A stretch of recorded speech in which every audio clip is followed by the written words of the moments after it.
You have all heard the saying that it takes a village to raise a child. Well, look around you today. We are that village that grieves the death of your child. And today and every day, we will remember. And thank you all for being here.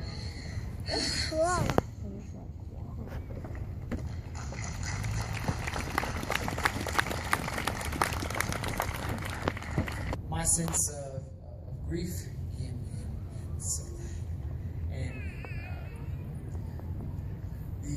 the joy I felt about my son's life and about where I imagine he is now, and the fact that maybe one day I'd be able to see him again in a poem, because that's what I do.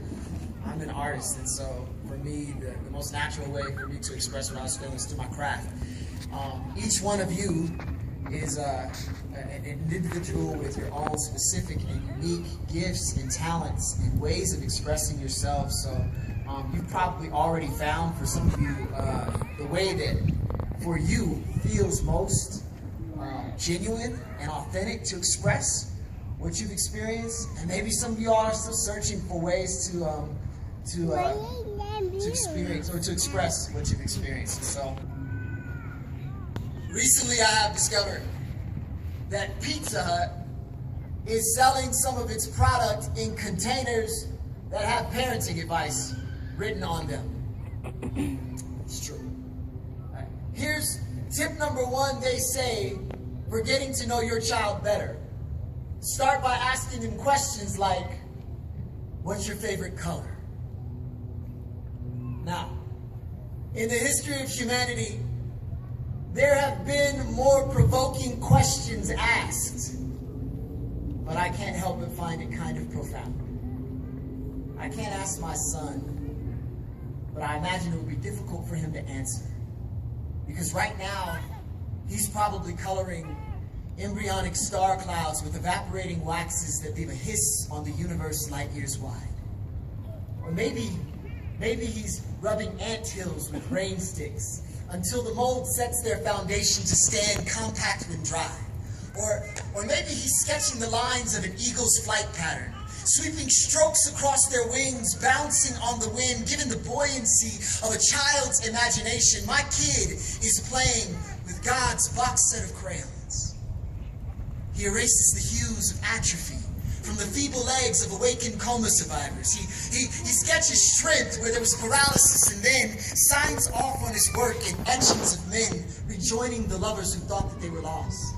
He outlines the faces of disabled learners in bold glosses of radiant success under the rhythm of Dr. Seuss lines, and on my most merciful days, he colors himself into my awareness.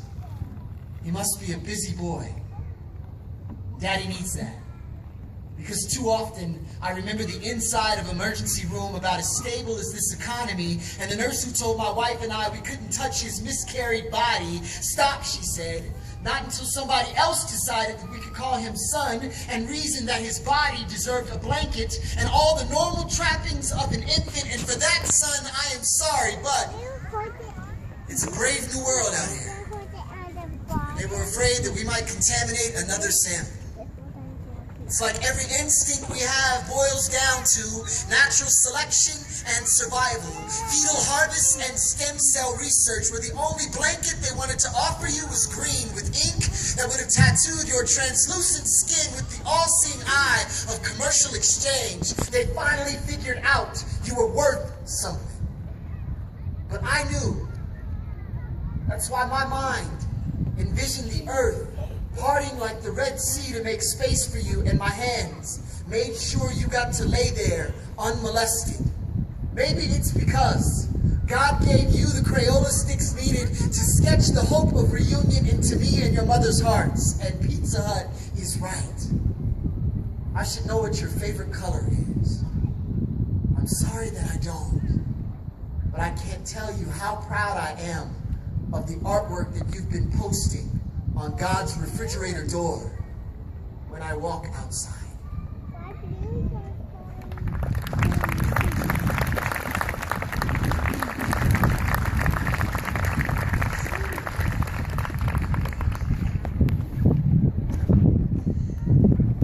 I'm going to ask for today's baby name greeters to come up now. That's Larry Renault,